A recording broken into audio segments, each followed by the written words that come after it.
You're listening to Two Bobs, conversations on the art of creative entrepreneurship with David C. Baker and Blair Enns.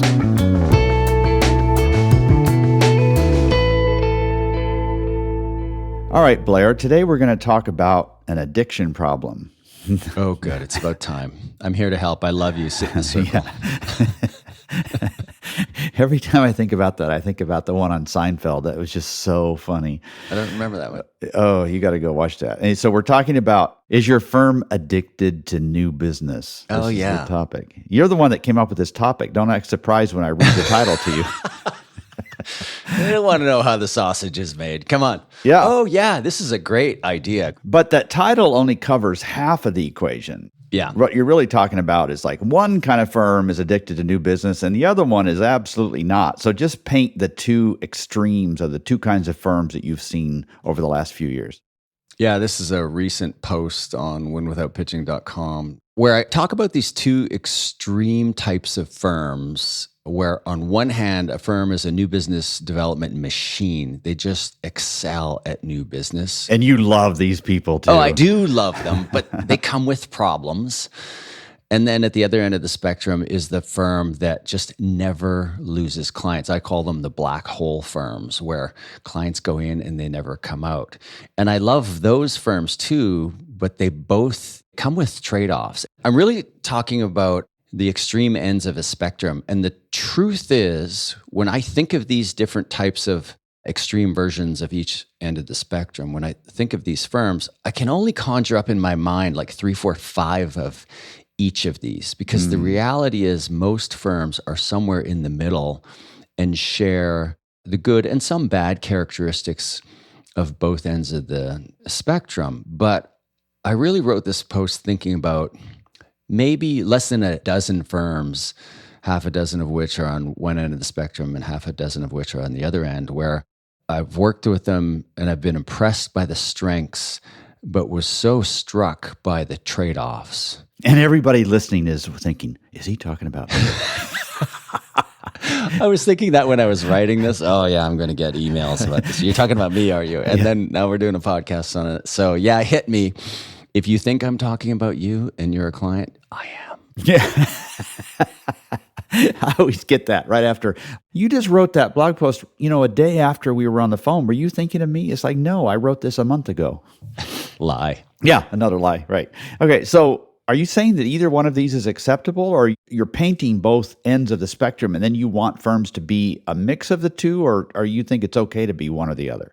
I think if you're one of these firms out at the end of the extreme, too much of your focus is in one area. There's a muscle that you haven't built. And if you would just build that muscle a little bit, life would be a whole lot easier for you. Dan Sullivan, founder of Strategic Coach, has this great line. It's something like, if you spend all of your time focusing on your weaknesses, you're going to end up with some strong weaknesses. His point is focus on your strengths. And I largely subscribe to that thinking. But in the case of these firms, I think I've heard you say before too, David, that your strengths become your weaknesses because you go to them too often. Talking about your personality, and the same would apply in your firm. And in these two firms, they really play to their strengths.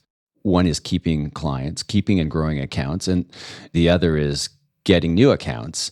And these extreme versions of these firms just don't seem to be able to do the other thing. Now, I want you to describe the black hole firm in a second, but when you first started advising this field, you and the team, it was all about sales. But over the last few years, you've started to guide firms around account management too. Is there a connection between this topic and that? There's a little bit. We don't do a lot of work on account management. We do organic account growth. So we take the win without pitching new business principles and apply them to growing existing accounts. That's actually more complex than straight new business because, for reasons we've spoken of previously, the delivery team, sometimes they're in leadership mode and sometimes they're in server responder mode. And it's a bit of a skill to be able to switch back and forth between modes and not let one dominate the other. But yeah, there's a lot of implications, especially in the black hole firm. Actually, there are account management implications in both. Right. Okay, so let's start by diving a little bit deeper into what a black hole firm is, the implications. I love your reference to Hotel California, one of my favorite albums, but Yeah. this is where they go and they never check out. For you kids out there, that's the Eagles, the Hotel California where you check out, but you can never leave. That's the black hole firm where clients go in and they just never seem to come out. And as an advisor, when I'm working with these firms, they'll say, no, our average client tenure is 12 years or something, like 3 or 4 times what it is in the typical firm.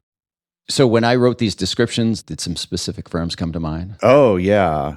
I'll say a phrase and I'll explain it. And if I had a hair on my ass, I would just name those firms. I don't know what that means. My motorcycle riding buddies and I, we're out and we're daring each other to do stupid things. So we'll get to the bottom of the hill and we'll all look at the guy whose turn it is today and said, if you had a hair in your ass, you'd go to the top of that. And then if you're brave, you'd do it. So I do, yeah, very specific firms come to mind.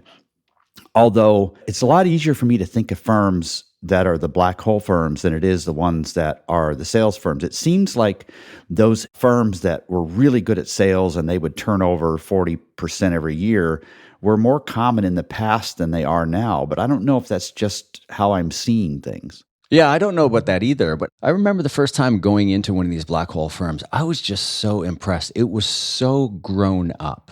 So the first hallmark of these firms is obviously they do good work. You can't hold on to a client for 12, 20 years if you don't do good work. Right. And another thing is that institutional memory in the account seem to reside in the agency. And what I meant by that is the agency and actually agency personnel tended to regularly outlast client-side personnel.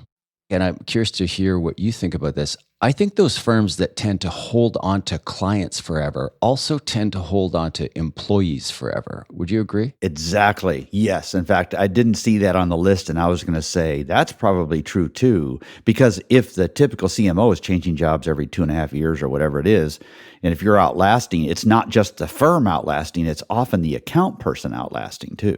Yeah. We did an episode recently on churning. So there's this lack of churn on the employee side. And as we've talked about previously, there are good things that go with that and there are bad things that go with that. And another hallmark of these black hole firms is they're good at not just keeping accounts, they're very good at growing them. Mm-hmm. So that typically means that their clients are relationship buyers, which is a little bit of a confusing term. It's a relationship buyer is somebody who tends to buy all of the services of your firm or whatever their needs are in the, let's say, marketing communications area. They're not going to break up those needs among multiple agencies. They want to give it all to one firm. So you tend to get these firms that have a relationship buyer clients. There's less churn on the employee side that matches the less churn on the client side. They churn slower than the client, so they become even more valuable partners as time goes by because the institutional memory resides with the people on the agency side. Mm-hmm. As a result, you tend to get more grown up, more kind of senior account managers. The people who lead these accounts tend to be seasoned, senior. They're not going anywhere. They're paid really well. And there isn't that disruption either that occurs when you change the account representative on your side. Not only is the client and the agency in bed together for a long time, but it's the same person on the agency side. Sometimes they tend to get overpaid because they are very central to your firm's success as well. I'm getting flashbacks to my early career as an account manager where I'm the third account manager in a year and the client looks at me and goes, look, what are you guys doing? Look, again? Yeah. And then when I moved over into new business, I would prey on that. When I'd heard a competitor was turning over their account person again, I would just go after that old account person in the competitive agency. I would go after all of their accounts and was somewhat successful at that move. So it does create these fissures, these opportunities when there's this constant turnover. And that turnover just doesn't happen in these black hole firms. Right. The other thing that you mentioned here is that in these black hole firms, you tend to pick up new business when somebody on the client side moves to a new job too, right? That's more likely here because of that deeper relationship. And that's how these firms tend to grow. So they grow the business by growing the existing accounts. There's very little pressure on the new business development function. And the new business that happens tends to be when client-side personnel moves on to another division in the company or to a new client organization, and they want that relationship, that type of relationship again, so they bring that firm with them. That's how these firms grow. And jumping to the trade-off here is, as a result, these black hole firms let the new business muscle atrophy. So it's a fantastic position to be in. You're probably listening to this thinking, well, what's wrong with this? There's not a lot wrong with this model, with being a black hole firm. Yeah, there's some things we haven't talked about. Typically, they're poorly positioned.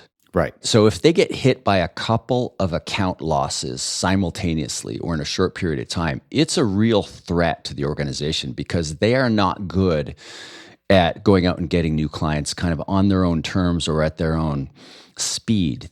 Growth happens to them. It happens to them by serving and growing existing accounts and having some of those people move on and take them with them. So when they're suddenly placed in a position where they have to go get some business, they don't really know how to do it. I got to just add some of my own experience here, because when those firms reach out for help to me or somebody like me or to you, they have just lost one or two clients in a row, and it's a jarring sort of event for them. And it just kind of rocks them because they're so used to not having that sort of thing happen. And so they take it very seriously. And then the first struggle is, like you said earlier, they're not very well positioned. And so you almost have to fix that first, but that strikes them as such a painful thing to do and so unnecessary because they've been so successful over all this time. And then when you just brainstorm with them about a marketing plan, it almost always veers towards building relationships and contacts rather than insight, right? And getting famous for that. And so they're Rolodex sort of people. There are certain segments of our industry that are more like this than others. And the entertainment and fashion sort of side are because of those relationships. It's really fascinating. Yeah, and all of those points you just hit are quite profound. They're poorly positioned. You're brought in as an advisor and you say, okay, well, let's begin at the beginning. You've got to go out and sell this thing. So you have to actively go to the marketplace with the value proposition. The value proposition that you're using to serve your current clients, hey, we'll do everything for you. That's not differentiated enough. We can't sell that. So we've got to pick something. What do we pick? It's all contrary to the years of success that this firm has had. So in my experience, it's actually really difficult for somebody like me as an outside advisor to come in and build some capacity to turn these black hole firms into not even new business machines, but just something with a decent new business capacity. It's almost like a rebuild, and everything about the rebuild goes contrary to the proven success the firm has had for years, maybe even decades. Yeah. It's hard to sit here and criticize them because you look at their performance and it's a really steady chart up and to the right. So it's hard to, but they're also a little bit boring, or at least they're a little bit boring to people that like things disheveled, like you and me. But anything else you need to tell us about these firms before I want you to contrast the new business machine kind of firm next too? Yeah, no, I think that's it. And your point that they're a little bit boring. They can seem kind of boring in a nice way to somebody like you and me. But, you know, there are people in this industry who just love the chaos and the frenetic pace. They might walk into one of these shops and look around and think, well, this is different. This is just a whole bunch of grown-up people doing a whole bunch of grown-up business. Yeah. These firms that you've just described too, they don't get listed in the big news releases about a new account landing with them, right? You never hear about them. That's partly why they're boring, because nobody issues a press release about, hey, the client just started using us for this now, as opposed to a new win. Yeah. They're just quietly doing really good work for good businesses over long periods of time. Like, what's not to like about this, right? Right. You're listening to Two Bobs, Conversations on the Art of Creative Entrepreneurship. Your hosts are David C. Baker, author, speaker, and advisor to owners of expert firms, and Blair Enns of Win Without Pitching, the sales training and coaching program for creative entrepreneurs. For more information, go to twobobs.com.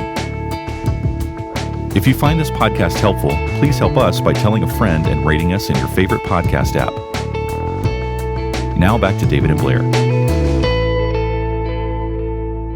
All right, so the other side of this is the new business machine firm. Yeah. This is crazy. And I love these ones too, right? Because I'm the new business guy. So when I encounter these, everything that they're good at, I find so impressive. Yeah. But you're looking at the front door Yeah. where new clients come in. You're not looking at the back door where people are all discouraged and pissed off, stomping off, going to find another agency. Yeah. So a new business, I haven't studied this in a quantified way, but anecdotally, I see these new business firms as replacing like 40 to maybe even 50% of their business every year. So every year they go into the year not knowing where half of their revenue is going to come from. So those numbers, how do they sit with you? Yeah, probably 35 to 45, something like that. And furthermore, it doesn't even terrify them. No. Half of the people listening to that number are like terrified. What if I had to do that? But this doesn't terrify. They view it as a great challenge. Yeah, it's kind of like living on the edge all the time, and they get used to living out there on the edge. Yeah. Oh boy, the more you talk about this, the more I see firms like this. In your mind, names are coming to mind, right? Very specific, yeah. Yes, we're talking about you. Well, what's interesting to me too is that this black hole firm, the one we were just talking about before, switching to this new one, they lose a client. It's very disruptive. It happens every 5 or 7 years. And when they land a new one, it is through a relationship somehow that you can trace back through 3 steps to the client they just had in the past or something. It's just an odd thing. And I want to ask you a question about this firm that's the new business machine firm. Is this the kind of firm that says it's everybody's job to sell? Sometimes you get that. The new business culture just permeates the firm. So there can be a lot of that. Culture always starts with the top, right? So typically you've got a firm that's run by a principal who is very good at new business. And their expectations, they want everybody else to become very good at new business. But it's rare that the owner can find people who can replicate his or her success. And when they do, they end up paying a lot of people. We got a note from a client the other day saying, our cost of sale 2 years ago was $650,000 for the year. And then it went to $350,000, and this past year it went to $50,000. So from $650,000 cost of sale to $50,000, and that didn't include salaries, is my understanding. So it's maybe a $10 million in revenue firm. That's a lot of money to spend on new business outside of salaries. And when I look at a new business machine firm, their cost of acquisition tends to be high. Not always. I mean, if they're working with us, it's one of the things we work to do is to drive that down. But they tend to pay new business people real well because everything in the firm is about new business. Where you contrast that with the black hole firms, they don't even have dedicated new business people. Right. Yeah. Right. Whereas the new business machine firm has a really strong principal who's good at it typically, and then sometimes a small department of people who are dedicated to the function. And they're no bigger on average, typically, thinking my mental sample size, than the black hole firms. Yeah. But they have a lot more resources dedicated to new business. And that new business function is very successful, bringing in 40 to 50% of the revenue, as you say, 30 to 35. So somewhere between 30 and 50% of the revenue every year coming from somebody who was not previously a client. This kind of a firm is often also acquisitive. In other words, they're looking for firms to buy because they're so enamored with growth. They're likely to apply to those Inc. 5000 kinds of things. I was keynoting a conference 3 years ago. It was a PR conference. And right before I was supposed to get on stage, somebody else was speaking who runs a large global firm. And he was basically boasting, but it wasn't in an arrogant way. He was just talking about how great the firm is. And so he listed all these things. And one of the things he mentioned just struck me as so odd. He said, and as another further sign of our growth, we responded to, and then he said something like 657 RFPs this year. That's a new business machine firm where they think that's exciting that they had that many opportunities to sell. Yeah. And I died inside when I heard it. Yeah, I need to have a conversation with this person. So Yeah. pass me the name.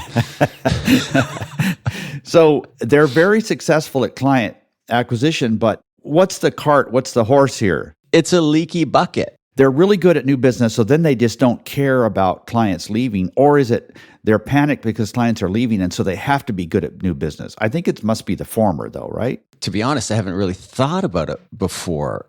I come in because they think they have a new business problem because they're only generating 20% of their revenue from new clients. And they want to take it to 40 or 50%.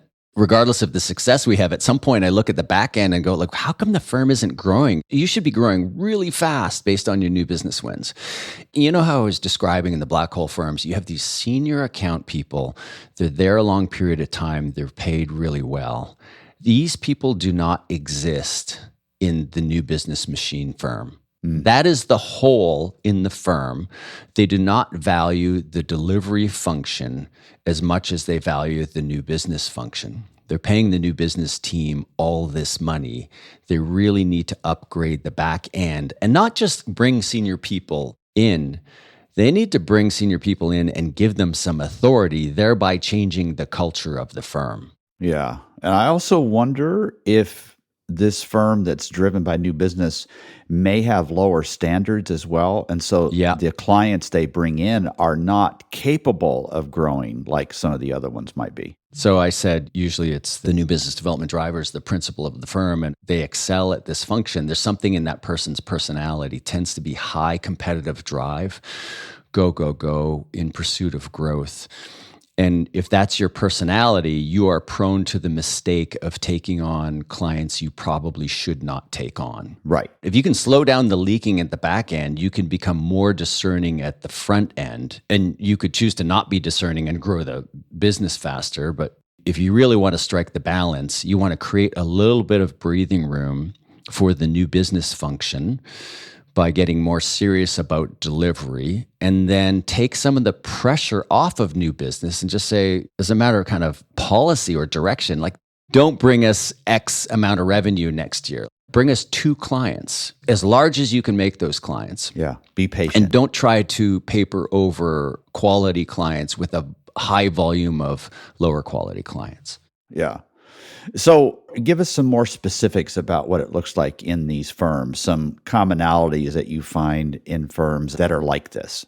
You know, I've used the term grown up to describe the black hole firm. It's not like these are adolescent firms, but there's a frenetic pace about these firms.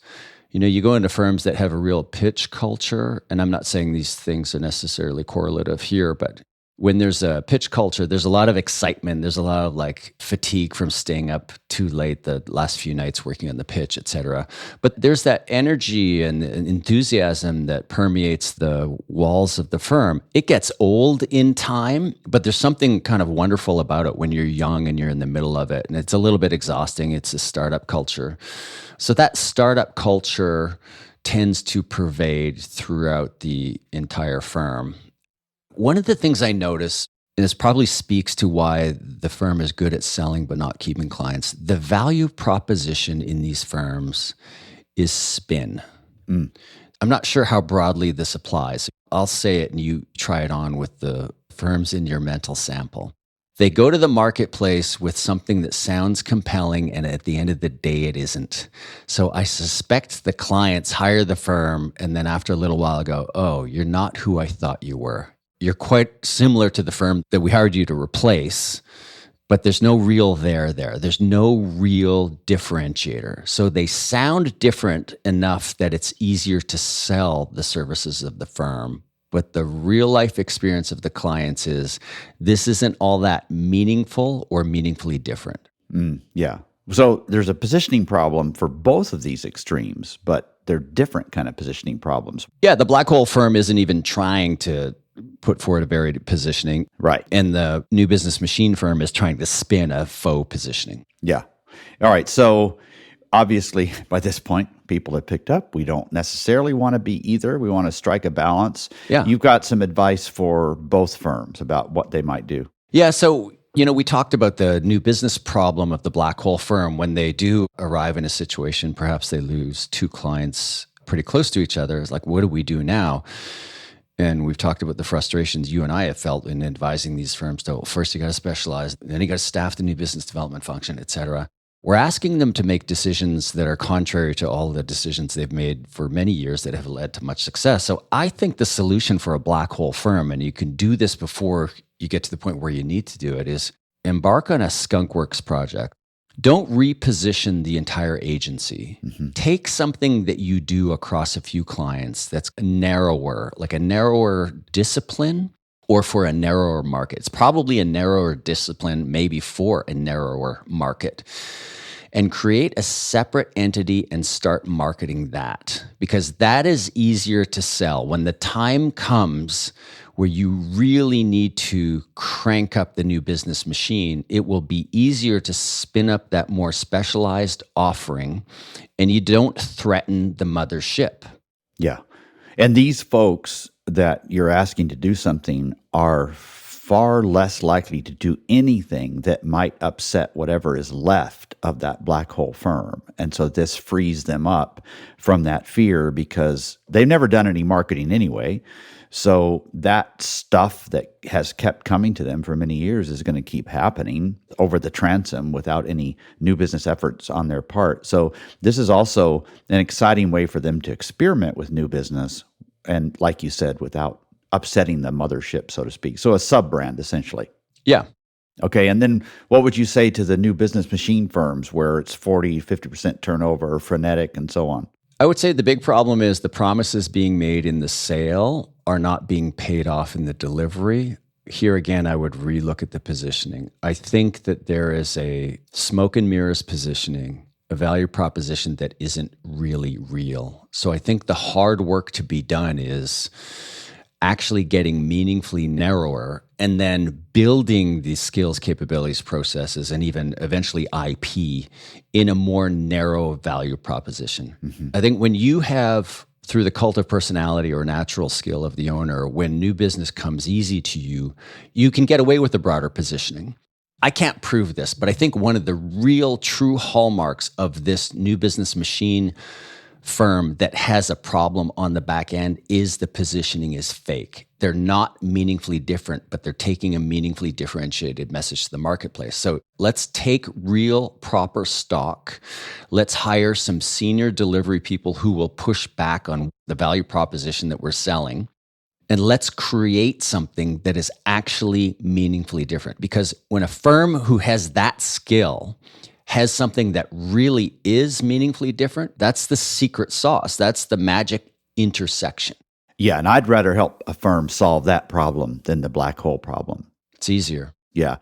As you said that about creating something that's more meaningful, I think the clues to the fact that you're not paying off the promises are already there. I think some of your senior people in your closed-door executive team meetings are pushing that point. They're saying that there's more opportunity here and that we need to deliver at a higher level. I think the clues are sort of there.